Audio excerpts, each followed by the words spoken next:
Bienvenue dans ce nouvel épisode de Mon DP continue, le balado de développement professionnel du cadre 21. Mon nom est Maxime Pelcha et dans le cadre de notre série thématique « Pourquoi devrais-je m'intéresser à ?» je porte ici un regard sur la veille pédagogique. J'ai eu le plaisir d'en discuter avec Martine Rioux. Martine agit actuellement comme rédactrice en chef des médias de notre partenaire de longue date, l'École branchée. Au fil des années, elle a développé une solide expertise en lien avec la transformation numérique en éducation, mais aussi dans divers secteurs d'activité, dont la culture et l'administration publique.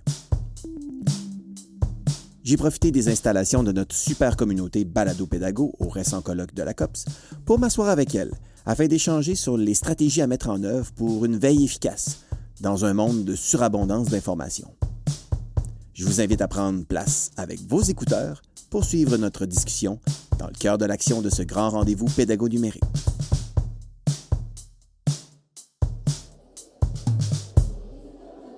On profite de cette 43e édition de la COPS pour jaser avec des gens qui sont toujours intéressants, toujours pertinents. Puis dans ce cas-ci, c'est souvent quelqu'un qu'on a plaisir à lire. Alors, Martine Rioux, merci de te prêter à l'exercice d'une discussion avec moi qu'on improvise en direct de la COPS, mais j'ai une idée en tête. OK. Mais ça me fait plaisir d'être là. Et oui, je participe aussi à des balados à l'occasion, même si j'écris plus que je parle. Mais... Effectivement. Puis pour ceux qui sont peut-être un peu moins familiers, dans le giron de l'éducation, tu écris depuis un bon bout de temps avec ta plume du côté de l'École branchée, n'est-ce pas? Oui, bien en fait, avec l'École branchée, peu de gens le savent ou s'en souviennent, mais j'ai commencé, ça a été mon premier emploi à temps plein en 2001 avec l'École branchée. Et j'y ai été jusqu'en 2010, puis après, je suis allée faire ma vie, j'aime bien le dire comme ça. Je suis allée acquérir d'autres expériences, mais on revient toujours à nos amours. Alors, je suis revenue avec l'équipe de l'École branchée en 2020, donc en pleine pandémie. Je cherchais de nouveaux défis professionnels, puis ça m'a ramené avec l'École branchée et j'y suis toujours. Oui, puis c'est fantastique de t'avoir dans le giron de l'éducation parce que, puis c'est un peu pour ça que je voulais te parler, puis qu'on entre en profondeur un peu dans cet aspect-là parce que on pourrait dire que depuis la pandémie, des ressources qui tournent autour de l'éducation, il y en a beaucoup. Il s'en est produit beaucoup. On a senti qu'on avait besoin d'échanger puis de ressourcer, dans le fond, les collègues sur le terrain. Donc, il y a eu beaucoup de ressources, mais il s'est écrit aussi beaucoup de choses. Puis les médias sont multimédia, donc il s'est produit aussi de la vidéo en masse. Il s'est produit évidemment du balado. D'ailleurs, on est bien installé au kiosque de Balado-Pédago, une belle communauté de gens qui font du balado là, dans la communauté de l'éducation francophone. Et on remercie d'ailleurs de cette initiative-là, d'être là. Donc, il y a de l'audio, il y a de la vidéo, il y a du texte, évidemment. Puis là, à l'ère de l'IA, c'est encore plus facile de faire du texte. Moi, ce que j'ai apprécié beaucoup comme concept que j'ai rencontré dernièrement, c'est le concept d'infobésité, mais qu'on a même twisté à la façon du monde de l'éducation en pédagobésité.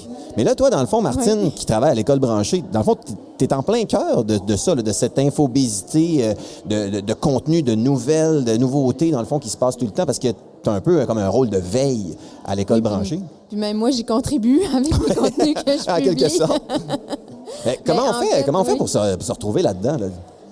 C'est presque devenu impossible, en fait, de tout suivre. Là, je pense que à premier abord, il faut vraiment comme lâcher prise de vouloir être au courant de tout et de tout connaître, là, parce que ça finit jamais. Là, on le sait quand on embarque sur un réseau social, puis on fait défiler notre fil. Mais moi, je m'informe beaucoup sur LinkedIn maintenant, qui est devenu vraiment, j'aime dire, le seul réseau social qui est plus professionnel et sérieux. Là. Mais quand on défile, c'est sans fin. Là. Donc, on trouve quelque chose qui va nous mener ailleurs et puis à un autre endroit. Donc, on peut accumuler là, des sources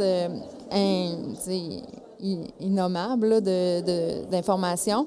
Je pense que c'est ça. Il faut commencer par lâcher prise puis se dire on n'est pas au courant de tout, puis se faire peut-être une veille un peu organisée, de Oui. se donner des sujets, des points, c'est quoi mes points d'intérêt, c'est quoi la saveur du moment. Là, ça, on peut changer, là, c'est pas obligé d'être tout le temps la même chose tous les jours et pendant des mois, mais de se donner peut-être des mots-clés ou des sujets sur lesquels on veut s'informer plus précisément, soit pour trouver de l'information, mais sinon c'est de s'abonner à des sources. Je vais faire un petit peu de promo pour l'école branchée, bien sûr, mais en même temps, c'est en fait une partie de mon travail, c'est justement ça, de fouiller le web puis de trouver Faire de la curation. Oui, c'est ça, la curation exactement, de trouver des perles ou des informations qu'on trouve incontournables pour le monde de l'éducation en ce moment.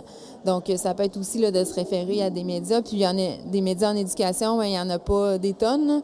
Donc, ça peut être ça. Sinon, on peut se faire une petite veille nous-mêmes aussi sur des sujets plus précis là, qui nous intéressent. Oui, parce que toi, c'est quelque chose que tu adoptes, parce qu'on sait que tu es active dans le monde de l'éducation, mais tu es active, on pourrait dire, à l'extérieur du monde de l'éducation aussi. Tu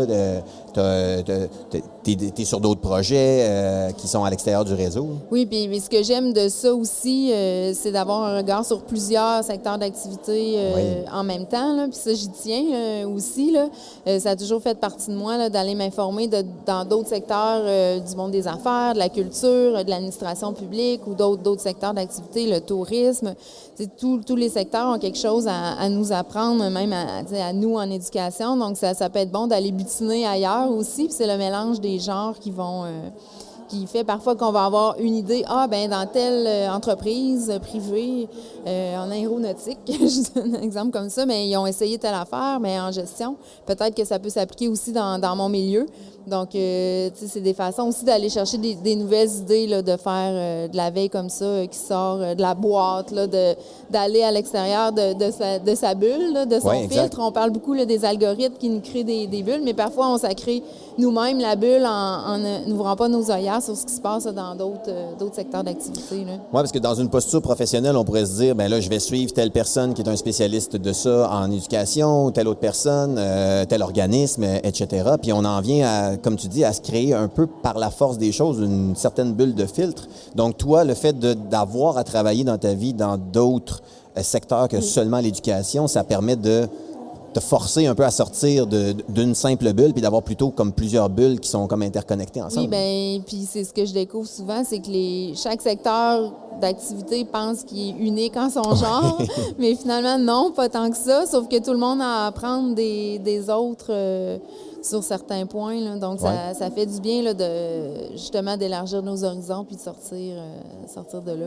Oui, parce que les leaders pédagogiques sur le terrain, puis je pense notamment aux conseillers pédagogiques là, au premier plan, là, qui ont souvent ça dans leur tâche, de faire de la veille, on veut être efficace, puis en même temps, on veut être un peu comme original aussi. Là, on va aller chercher des choses. Tu sais, comment tu vois une bonne pratique pour en arriver à être constant? Parce que je pense que c'est peut-être ça, là, un des défis, là, de demeurer constant. Parce que de partir sur un trip là, pendant un court laps de temps sur un sujet, puis après ça, de pas y revenir ou de pas poursuivre. Comment on réussit à faire une veille efficace et constante?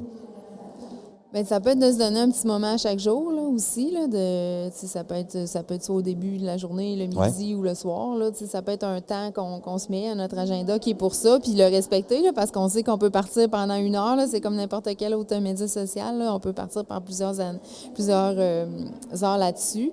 Donc, ça peut être de se donner un temps. C'est sûr que là, les réseaux sociaux sont devenus des incontournables là, mais aussi, je dirais que depuis quelques années, les infolettes...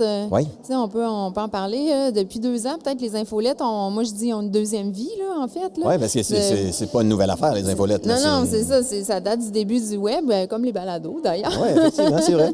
Oui, mais avec les infolettes, ce que je trouve, c'est que, justement, on va s'abonner à des organismes ou des personnes qui font déjà une curation, une certaine forme de curation. L'infolette, on la reçoit dans notre boîte courriel, puis on n'est pas obligé de la regarder immédiatement. Ouais. On peut la mettre en attente ou se faire un dossier où ils sont là. C'est ça, la classer, puis y revenir plus tard. Puis c'est souvent ça que moi, il y a une grosse partie là, de ma veille que je fais, que ça va être des infolettes du récit, d'école en réseau, Cadre 21, il y en a plein d'autres. Là. Donc ça, les infolettes, c'est une bonne façon aussi de centraliser l'information, parce que sinon, ben là, sur les réseaux sociaux, quand on voit un post, ben souvent, là, ça passe. Ce que je fais, je parlais de LinkedIn tout à l'heure, ben quand je vois des publications qui m'intéressent, il y a une fonction enregistrer. Oui. Donc, oui, je les enregistre. Puis, ben là, à ce moment-là, j'enregistre. Je ne vais pas voir tout de suite tout. Puis, peut-être une fois par semaine, je vais aller, souvent c'est le vendredi, là, en après-midi, je vais aller revoir là, ce que j'ai enregistré dans la semaine, qu'est-ce que je garde pas, qu'est-ce que je veux plus fouiller pour... il y a des fois, ben moi, ça va me donner des sujets pour des articles aussi, là, pour aller plus loin. Mais sinon, ça peut être dans les édus brefs qu'on fait à chaque semaine. Là, donc là, je vais me les organiser comme ça. Je sais que dans plusieurs... des fois, c'est dans les organisations, il y a plusieurs personnes qui vont se partir des canaux dans Teams oui. ou pour faire localement, pour se partager des choses. Comme même nous, à l'École branchée, on a dans notre messagerie instantanée, on a parti un canal de veille. Ouais. Donc, quand on tombe sur des choses qu'on pense que les autres, ça va les intéresser... on va aller le mettre là, sur différents sujets. Fait que ça peut être organisé par thématique ou simplement un canal plus général. Puis ça, c'est quelque chose que je vais profiter pour le mentionner, le partage de la veille. Tu sais, c'est pas... Je trouve qu'au-delà de faire une veille pour soi, ce qui est encore plus important, c'est de la partager.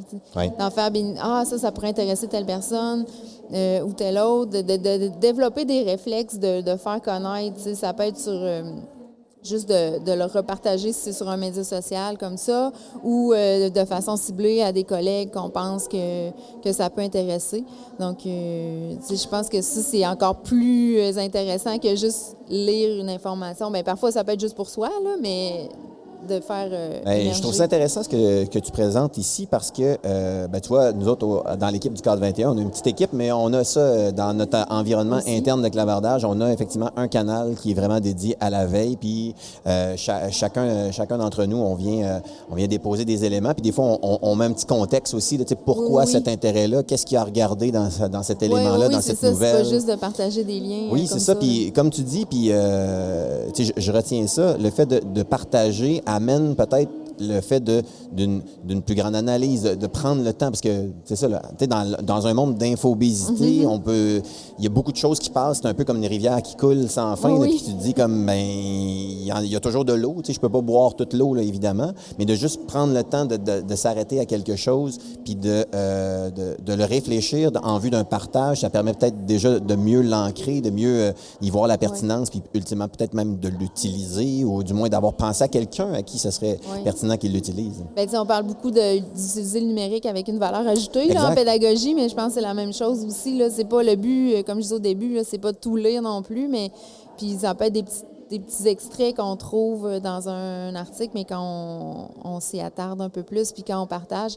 Puis tantôt, tu parlais, il y a beaucoup de médiums aussi, il y a beaucoup de balados, des vidéos. Puis là, ben des fois, tu vois une vidéo, un webinaire, c'est 1 heure. Est-ce que ça vaut vraiment la peine d'aller l'écouter ou en x2 sur... Fait que des fois, ben je me dis, si j'ai pris le temps, moi, de l'écouter, bien, s'il y a des petits highlights, des faits saillants que j'ai retenus, bien, je vais le partager aux autres. Puis c'est pas tout le monde qui va l'écouter au complet, mais s'il y a là, avec les faits saillants, il y a peut-être des gens qui vont décider d'aller plus loin aussi par la suite. Ça va devenir l'élément d'accroche pour aller peut-être se donner cet espace-temps-là qui dure. Sinon, peut-être que le petit résumé, c'est correct, puis la personne va l'avoir... va avoir trouvé ce qu'elle avait allé chercher là-dedans aussi. Là. Fait que c'est vraiment l'idée de partage, collaboration. Puis je pense que c'est comme ça qu'on va aller plus loin puis que les idées vont circuler plus aussi. Puis ça, je pense, moi, je le fais naturellement. Je pense que j'ai fait naturellement depuis longtemps, mais c'est peut-être pas donné à tout le monde, mais c'est des petits réflexes, je pense, comme ça qu'on gagne à développer là, dans nos milieux. Là. Fait que jusqu'à maintenant, je retiens le fait de peut-être se réserver du temps. Puis moi, ça me parle beaucoup parce qu'effectivement, moi, je commence avec mon café le matin quand je m'installe à l'ordinateur. avec mon portable, là, c'est tout d'abord ça que je fais. Là. Je règle mon code veille en premier, essayer de rattraper qu'est-ce qu'il y en est. Puis ensuite, de se mettre dans une posture de partage nous force peut-être justement à aller sélectionner, à commencer de cette posture de curation. Oui. Là. J'ai sélectionné quelque chose, je pointe quelque chose de pertinent dedans et je donne au suivant. Puis c'est comme ça que ça peut circuler. Je te ramène sur l'aspect de s'inspirer en dehors de notre propre boîte, de notre organisation, de notre secteur, comme dans ce cas-ci, c'est l'éducation. Qu'est-ce que tu dirais à des leaders pédagogiques sur la pertinence et la richesse de faire justement une veille qui déborde du secteur de l'éducation? Parce que vu que toi, tu le fais finalement à toutes les semaines, qu'est-ce que tu y vois comme vertu, dans le fond, là, puis que ça vaudrait la peine vraiment de s'ouvrir comme leader pédagogique à d'autres secteurs que seulement l'éducation? Bien, c'est vraiment d'aller s'inspirer de pratiques.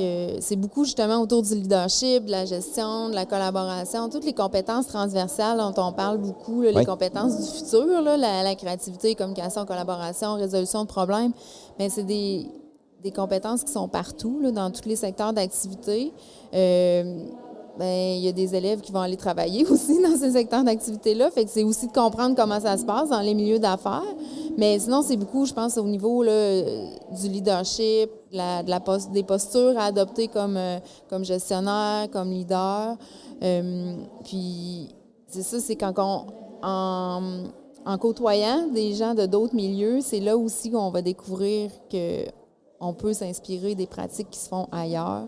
Puis, pour moi, ça a été vraiment une révélation. Je disais tout à l'heure, j'avais été impliquée à l'école branchée. Je suis partie, je suis revenue, mais j'ai travaillé dans le monde des assurances, j'ai travaillé dans l'événementiel aussi. Puis c'est vraiment avec la Semaine numérique de Québec qui est maintenant devenue Rendez-vous numérique. Super rendez-vous. C'est vraiment cet événement-là qui m'avait fait, je dirais, ouvrir les yeux sur l'importance des interconnexions entre les milieux d'affaires. Puis pour ceux qui ne connaissent pas là, cet événement-là, c'est vraiment un événement qui s'adresse aux professionnels du numérique. Oui. Donc, on nomme pas de quel secteur, mais il va y avoir des conférences sur la cybersécurité, sur l'intelligence artificielle, sur les technologies de gestion, sur le leadership. Oui. Donc, plein de sujets, les ESG aussi. Donc, plein de sujets comme ça, mais qui sont très transversaux. Donc, quelqu'un en éducation pourrait aussi trouver son compte dans ce genre de conférence-là ou quelqu'un qui est en assurance ou dans le tourisme. Donc, c'est vraiment des sujets transversaux. Puis c'est ce que le numérique appelle ça aussi. Là, c'est partout là aussi. Donc, d'aller voir des choses qui se font ailleurs, ça ouvre vraiment les œillères. Oui, puis quand on veut se mettre dans un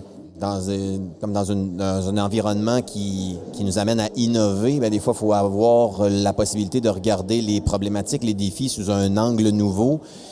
Puis peut-être que c'est en sortant de son propre secteur qu'on peut nous pointer un angle qu'on n'avait pas regardé la même problématique. C'est voir, eux, ils ont abordé, il y avait un enjeu comme là, ces temps-ci, on parle beaucoup de gouvernance des données, de gestion des données dans le monde de l'éducation, mais il y a des secteurs d'affaires qui sont plus avancés là-dedans, qui se sont déjà posé des questions au niveau de la gouvernance des données, du partage, de la gestion des données personnelles, d'aller voir, eux, comment ils l'ont abordé. Puis après, ça sera pas copier-coller là, en éducation, mais il va peut-être avoir des choses à s'inspirer. Des bonnes pratiques. Puis là, ça nous amène à aller plus vite aussi, là, parce que les enjeux sont complexes aussi. Là.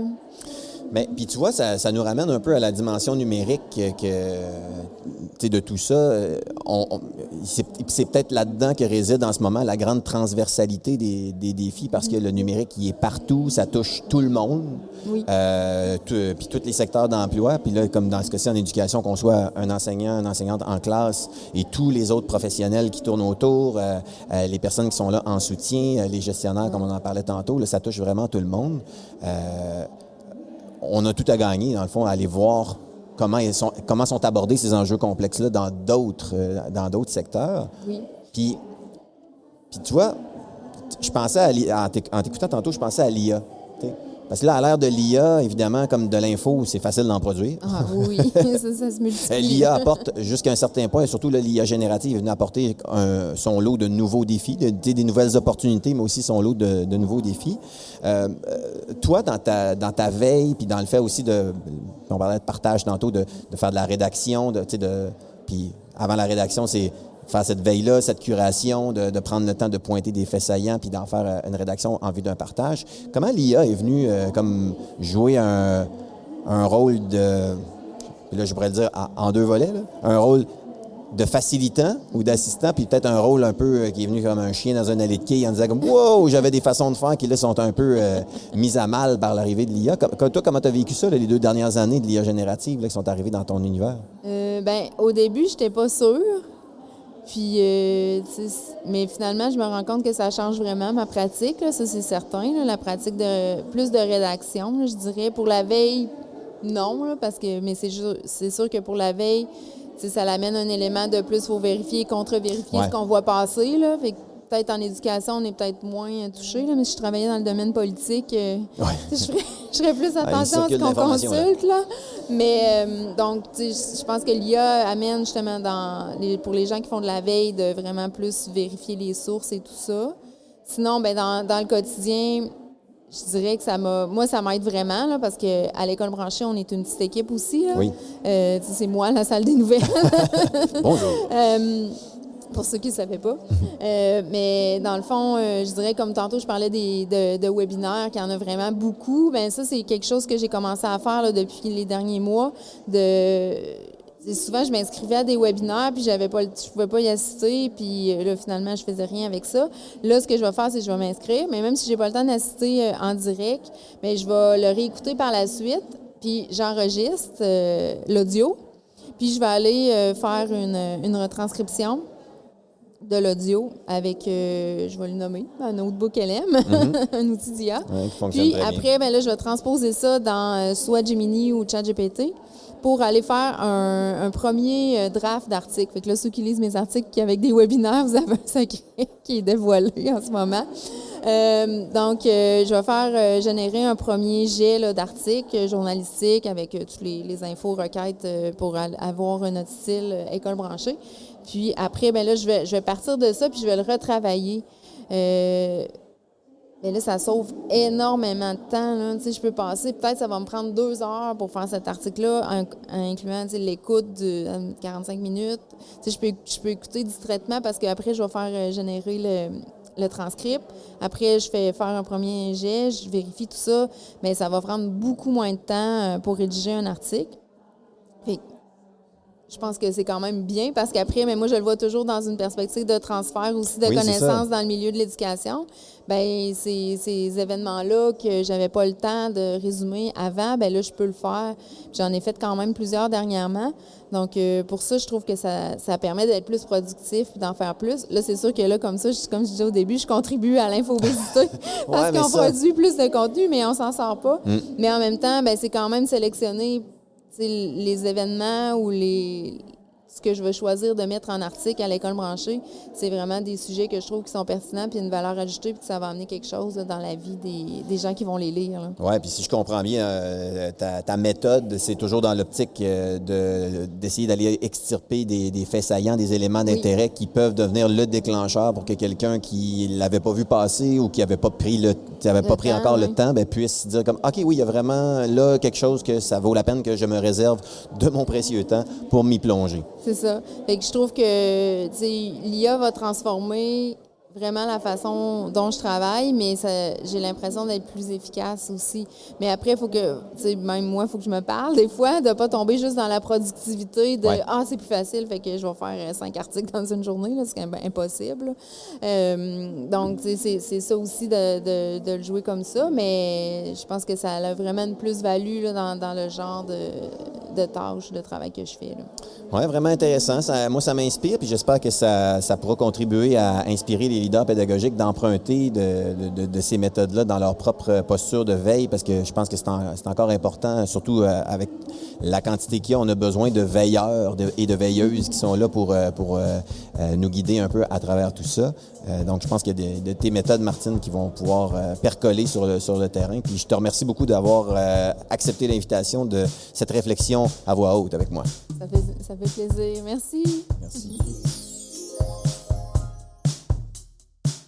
Pourquoi devrais-je m'intéresser à la veille pédagogique? À la suite de cet entretien avec Martine Rio, je retiens 3 choses. 1. L'importance de sortir de sa bulle sectorielle et de diversifier ses sources d'information. C'est toujours pertinent de s'inspirer d'autres domaines comme les affaires, la culture ou encore la gestion pour innover en éducation. Ça implique de briser les algorithmes qui nous enferment trop souvent dans une bulle et d'explorer activement des contenus variés. 2. La nécessité de gérer la pédagobésité, notre infobésité en éducation. Avec la multiplication des ressources, surtout depuis la pandémie, il est essentiel de sélectionner des sujets d'intérêt, d'organiser sa veille et de privilégier des sources fiables. La curation et la sélection sont des clés pour éviter la surcharge d'informations. Et 3.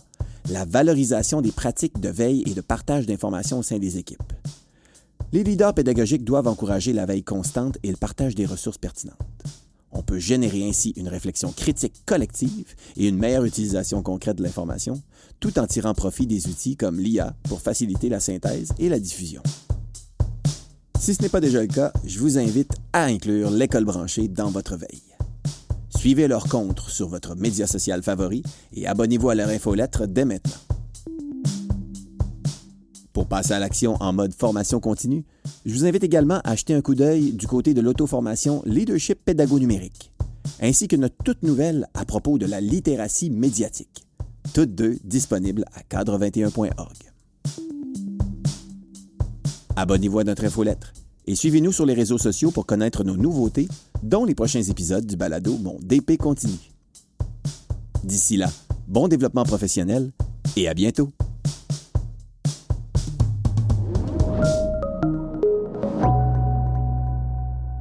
Mon DP continue est membre de Balado Pédago, une communauté dynamique de professionnels de l'éducation qui partagent une vision commune.